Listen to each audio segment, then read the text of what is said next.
तबाही हो सकती है। और अब हम इंतजार कर रहे हैं जी। पाकिस्तानी सेना का कि किस दिन ये सरेंडर करते हैं और एक नया 1971 जो है वो दोहराया जाता है पाकिस्तान में। इसका इंतजार सारी दुनिया कर रही है, हम भी मैं कर रहे हैं। ये जो आप सोशल मीडिया यूट्यूबर्स की बात कर रहे हैं, मैं इस पर आरजू काजमी का आंसर लूंगा, लेकिन कर्नल दिनेश नैन के पास जा रहा हूं।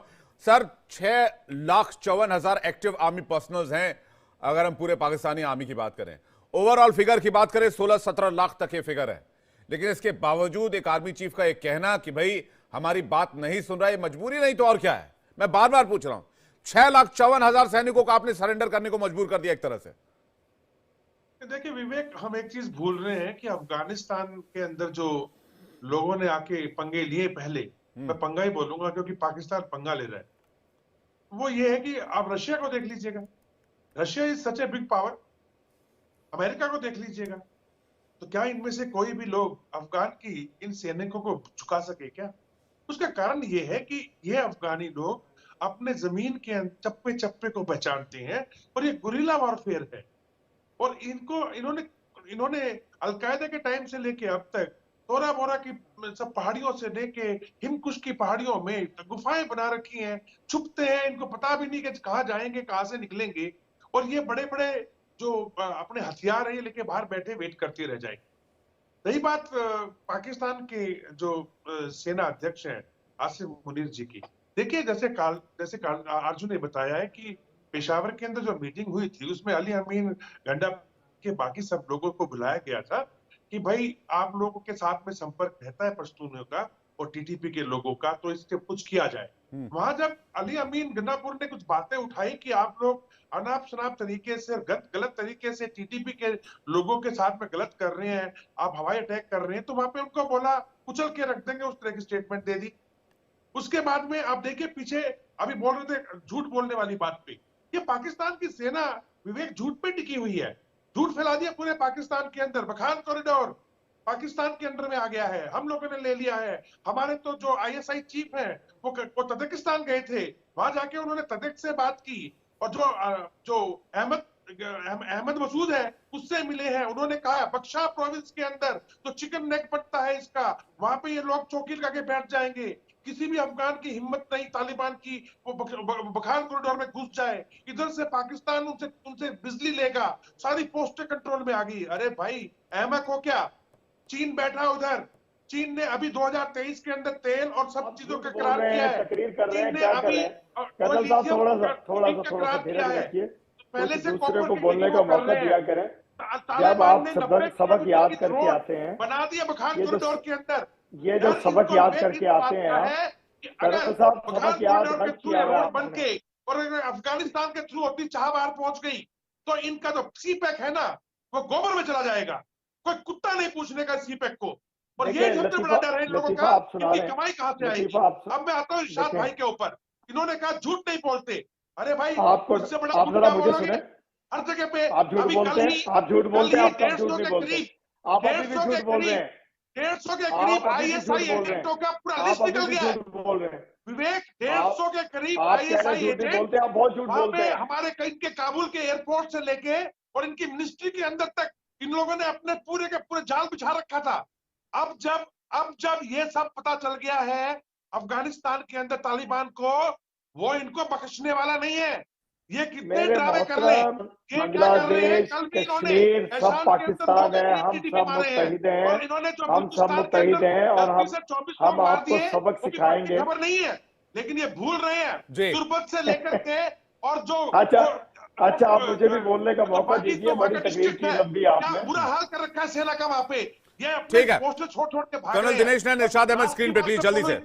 इरशाद भाई, हिंदुस्तान को कोई जरूरत नहीं है आपके यहाँ आके कुछ करने की। अब सुनिए, आपने खुद अब जरा मेरी बात सुनिए, मुझे मौका दीजिए। पहला है टीटीपी, दूसरा है बीएलए, तीसरा है सिंध गला बैठ जाएगा आपका। कर लिया तालिबान अफगान। ये अजगर कर्नल साहब ये अजगर इन्हीं को निकलने के लिए तैयार है, लेकिन इतने घबराए हुए लोग हैं। गला खराब हो जाएगा, या तो इतने घबराए भाई। इरशाद भाई कहाँ हैं ये लोग?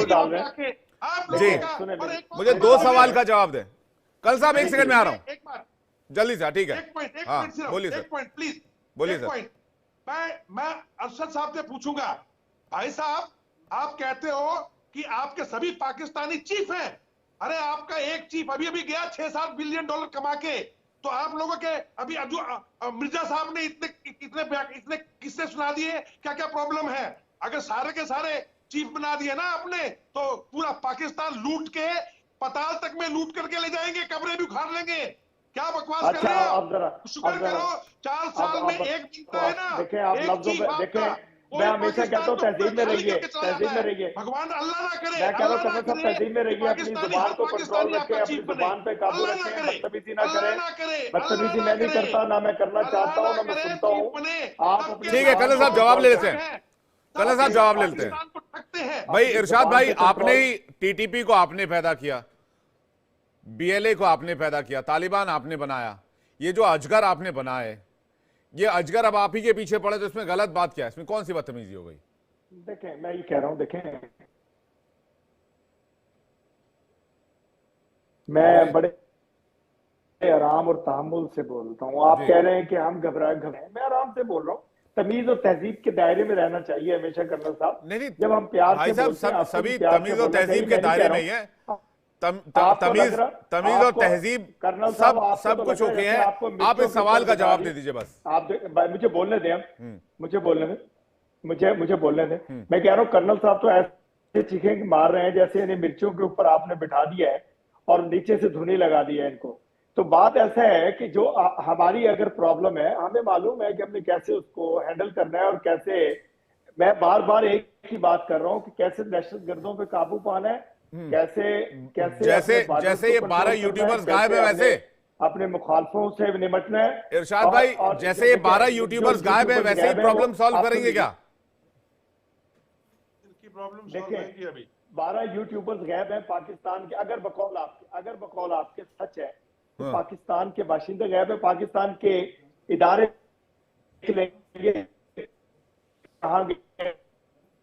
कहाँ किसने उठाया, क्यों उठी, हुकूमत है, हमारे वजीर आजम है, सब तो मौजूद है। हिंदुस्तान को मिर्चें कैसी, हिंदुस्तान की प्रॉब्लम काहे की? देखें हमें पाकिस्तान को भाई आप लोगों को बोलने नहीं दे रहे, लोगों की आवाज दबा रहे हैं। ये तो आप क्यों चीखे मार रहे हैं? ये तो मानवता से जुड़ा विषय है, हम चीखे नहीं निकाल रहे हैं, तो सवाल पूछ रहे हैं। जी आपकी आवाज थोड़ी क्लियर नहीं आ रही, मैं चेक कराता हूँ। आरजू काज़मी के पास जा रहा हूँ, उसके बाद वीके दत्ता सर और अमजद मिर्जा आपके पास आ रहा हूँ। आरजू काज़मी, ये जो मैटर है कि भाई जो भी पाकिस्तान के खिलाफ, तो खैर क्या ही बोलते थे ये यूट्यूबर्स, भारत की बड़ी तारीफ किया करते थे, यहाँ के पॉलिसीज की तारीफ किया करते थे या उन पर रिएक्शंस लिया करते थे। भाई आप तालिबान से तो दो हाथ कर नहीं पा रहे, इन मासूम यूट्यूबर्स को आपने पता नहीं कहां रख रखा है, क्या है नहीं है, कितने इसमें सेफ है नहीं है, बहुत सारे सवाल हैं सोशल मीडिया पर। आरजू काज़मी, देखिए डेफिनेटली मीडिया को तो यहाँ पर आप जानते हैं कि दबाया जाता है, और ये सिर्फ मीडिया की बात नहीं है। इससे पहले बलूचिस्तान में लोग बहुत शोर मचा चुके हैं और कहते रहते हैं, वहाँ पर भी मिसिंग पर्सनस का इशू रहता है। और जहाँ तक यूट्यूबर्स की बात है या इनकी, तो कई उनमें से अब निकल कर आए हैं और उनका कहना ये है कि जी हमारे मोबाइल्स रख लिए गए थे, हमारे चैनल्स के पासवर्ड चेंज कर दिए गए हैं, उन्हें डराया धमकाया गया है कि जी आप भारत की तारीफ नहीं करेंगे या भारत के बारे में कोई पॉजिटिव बात नहीं करेंगे, तो ऐसा करने से कोई फर्क पड़ने वाला नहीं है। इसलिए कि अगर ये कंट्री में रहने वालों को डराएंगे तो बाहर भी तो पाकिस्तानी मौजूद हैं, वो भी तो बात कर रहे हैं। होना तो ये चाहिए कि इन्हें अपने आप को करेक्ट करना चाहिए, इनकी जो चीजें सही नहीं है जिसकी वजह से आज कंट्री की ये हालत हुई है, अगर ये उसको सही कर लें तो इन्हें किसी से डरा धमका के अपनी इज्जत नहीं करवानी पड़ेगी, लोग खुद ही इनकी रिस्पेक्ट करेंगे। लेकिन इनको ये बात समझ नहीं आ रही है और इसीलिए लोगों को डरा रहे हैं, धमका रहे हैं, बात करने से रोका जा रहा है, कभी चैनल के पासवर्ड चेंज कर देते हैं, कभी मोबाइल्स रख लेते हैं। तो ये सब चीजें यहाँ चल रही हैं और ये अब इंटरनेशनल मीडिया भी उठा रहा है, लेकिन उसके बावजूद हम ये देखते हैं कि कुछ भी ठीक होता हुआ हमें दिखाई नहीं दे रहा है। ये आपके सामने है केपीके की जो नहीं, लेकिन ये बड़ी कमाल की बात है आरजू, ये बड़े कमाल की बात है कि भाई आप इन्फ्लेशन ले लें, आप महंगाई ले लें, आप बेरोजगारी ले लें, आप कर्ज वाला मैटर ले लें, आप तालिबान का थ्रेट ले लें, टीटीपी का थ्रेट ले लें, बीएलए का थ्रेट ले लें, इतने सीरियस कंसर्न होने के बावजूद मासूम निहत्थे यूट्यूबर्स को उठाकर उनको डराना धमकाना, अरे भैया आपका प्रॉब्लम एरिया कुछ और है। एग्जैक्टली देखें, आज के जमाने में 2025 में आप न्यूज को नहीं रोक सकते।